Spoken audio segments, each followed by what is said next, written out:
In the decades between gaining statehood in 1818 and the outbreak of the Civil War in 1861, Illinoisans turned to new economic opportunities and increasingly integrated themselves into the emerging national economy.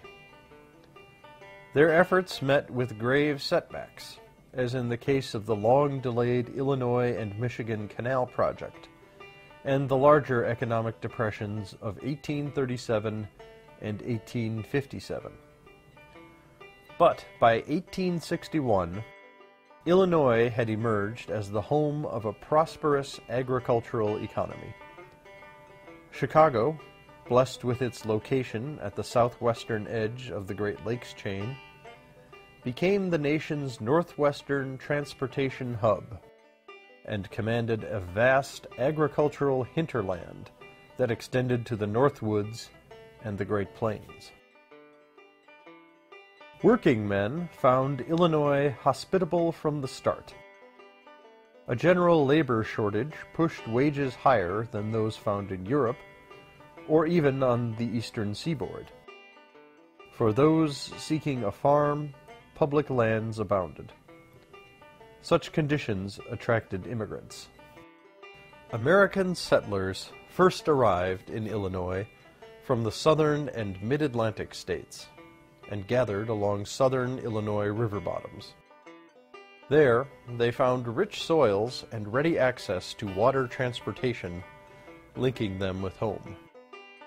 The introduction of steamboats further encouraged settlement along rivers in the 1820s, and settlers slowly pushed northward along navigable streams.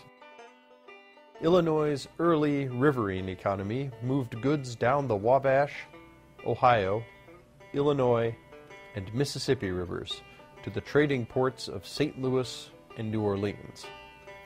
Steamboats carried large loads of bulk goods, especially agricultural products, while smaller flatboats floated downstream carrying lighter loads, including cords of wood to refuel steamboats' raging furnaces. As a young man, Abraham Lincoln found work on a flatboat and traveled as far as New Orleans. While many white men found the early Illinois economy's high wages and abundance of land to their liking, labor often provided starker alternatives for women and African Americans. Frontier women usually performed hard, manual labor on the farm, while also maintaining their child-rearing and housekeeping duties. Few found opportunities for the profitable wage work that many men enjoyed. While Illinois' state constitution officially barred black slavery, loopholes allowed slaves held by the French, who tolerated slavery, to remain enslaved in Illinois.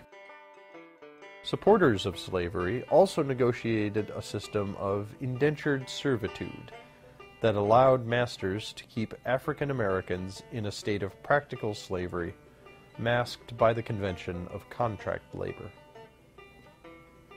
By the 1830s, American settlement had extended into central and northern Illinois.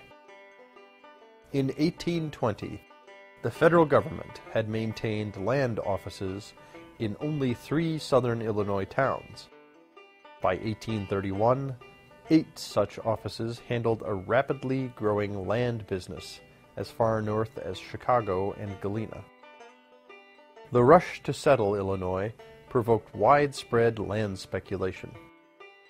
Many settlers with a few dollars to spare acquired extra plots of land in hope that prices would continue to appreciate. The more ambitious planned out future towns on their properties and attempted to round up settlers to purchase the lots at inflated fees. Eastern land speculators also moved into Illinois, acquiring large blocks of property through straw buyers and proxies, and retailing individual farms in the East. Many settlers took offense at these tactics, however, and organized settlers' associations. These organizations sniffed out straw buyers at land auctions and vigorously discouraged their activities, occasionally resorting to violence. In 1825, the state of New York completed the Erie Canal, which linked the navigable Hudson River, and hence New York City, with the Great Lakes. This watershed development made Chicago a major lake port, shipping Illinois' agricultural products eastward. Suddenly, Illinoisans found themselves tied to eastern merchants and markets, as well as those in St. Louis and New Orleans. The completion of the Erie Canal facilitated Northeasterners' migration to Illinois and hastened the development of northern Illinois. It also sparked a mania for canal building in other states, including Pennsylvania, Ohio, and Illinois. A narrow neck of marshy land separated the navigable Illinois River, which drained into the Mississippi above St. Louis, from the Chicago River and Lake Michigan. Indians had paddled their canoes from one river to the other during high water. Illinoisans, especially the ambitious Yankee settlers that increasingly poured into northern Illinois in the 1830s, began the drumbeat for a major canal linking the Mississippi Valley and the Great Lakes. Such a waterway would make Illinois the keystone of a national transportation system stretching from New Orleans to New York. In the mid-1830s, such entrepreneurial enthusiasm swept legislators determined to use state government for the promotion of economic development into power in Illinois. Among their number was a young Abraham Lincoln. The idea of an Illinois and Michigan canal, which had kicked around for nearly 10 years, sped through the legislature. In 1837, the legislature expanded their ambitions with an additional $10 million in obligations for internal improvements, including the canal and the construction of a wildly ambitious railway grid spanning the state. 1837 proved to be a singularly bad time for taking such financial risks. In that year, the American economy nosedived into a prolonged depression on the heels of a decade's Western speculations and the wrecking of the national credit and currency system that accompanied President Andrew Jackson's refusal to recharter the Bank of the United States. In the antebellum United States, commerce developed without a national system of currency or legal tender. Instead, individual banks issued notes that could be redeemed for gold on request. Most banks routinely issued more currency than they had gold bullion, and relied upon their good name to maintain the value of their notes. Nevertheless, many banks skirted the edges of disaster by issuing far more currency than they could hope to support. During its heyday, the Bank of the United States, a private bank chartered by the United States government, kept such banks in line by frequently presenting their notes for redemption. This ever-present threat provided an ad hoc system of bank regulation. The Depression thoroughly derailed the state's bold railway plan. But the Illinois and Michigan Canal project, despite a set of grave financial setbacks, including the state's repudiation of its bounded debt, continued forward. The construction of the canal demanded large amounts of labor, and only increased the general labor shortage. Many Irishmen answered the call and immigrated to Illinois to take up work on the waterway. Their arrival began to change the face of Illinois society, introducing the Catholic religion to a state previously dominated by the Protestant faith. As the canal work ground on, another technological innovation introduced a rival system of transportation that would prove far more consequential for Illinois' development. Railroads would be constructed for far less than canals, and could carry freight and passengers more quickly to their destinations. The first small railroad in Illinois had debuted in 1839, but it was not until the late 1840s that financiers, engineers, and political leaders surmounted the spectacular failure of 1837 and began large-scale railroad construction. In 1848, Chicago emerged as a commercial hub. In that year, the long-awaited Illinois and Michigan Canal reached Lake Michigan. Telegraph lines also linked the city to individuals and markets across the United States. Plank roads linked the city with nearby commercial centers, and construction began on the first railroad linking Chicago with more distant western points.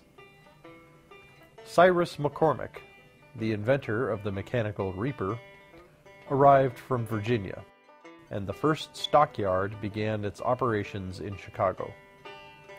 Suddenly, these pieces fit into place and pushed Chicago from the status of a lake port largely known for land speculation into its role as the hub of the northwestern United States.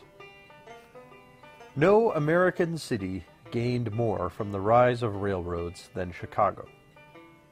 Its unique location at the southwestern edge of the Great Lakes placed Chicago at the center of the developing West's transportation network. The Illinois and Michigan Canal gathered grain and other agricultural products from rural Illinois into Chicago, taking business away from rival St. Louis.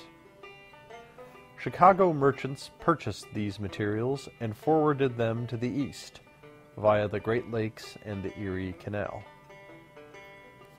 In the following decades, a vast web of railroads would extend Chicago's commercial reach westward to the Rocky Mountains, assembling the lumber of the North Woods and the grain and beef of the Great Plains in vast warehouses and elevators.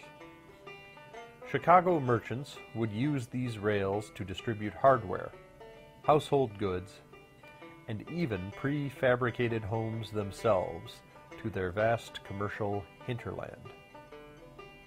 Yet the push westward did not usher in an Arcadian era of economic bounty and growth. The development of railroads produced winners and losers. Chicago's transportation advantages swept riches into its coffers as surely as they gathered in logs and steers. Chicago's merchants' railroad-enhanced reach pushed struggling local merchants and retailers aside in many western communities and brought their profit margins to Chicagoans. Prairie towns' economic fortunes rose and fell with the arrival of the railroad. Those bypassed by the roads often disappeared. The river towns that dominated the north-south riverine economy similarly depended upon the railroad's extension from east to west. Those that attracted railroads thrived. Those that could not add the railroad to their river-based trade regressed in wealth and stature. Economic development emerged as the work of human actors embroiled in a larger political and social context. As railroads pushed toward the new territories won from Mexico in 1847, they deepened the sectional crisis that led toward the Civil War. Senator Stephen Douglas saw a transcontinental railroad linking the Mississippi Valley with gold-rich California in the nation's immediate future. Southern partisans argued that New Orleans or Memphis should serve as the road's eastern terminus. St. Louis boosters threw their city's hat into the ring. Ever eager to promote Chicago's commercial interests, Douglas saw that the disorganized state of the Nebraska territories blocked a northern route, including Chicago. With the dynamics of westward expansion and commercial rivalries in mind, he stepped forward with the bold Kansas-Nebraska Act of 1854 that introduced popular sovereignty as the solution to the national slavery question, precipitated the organization of the Republican Party, and thrust Abraham Lincoln onto the national stage.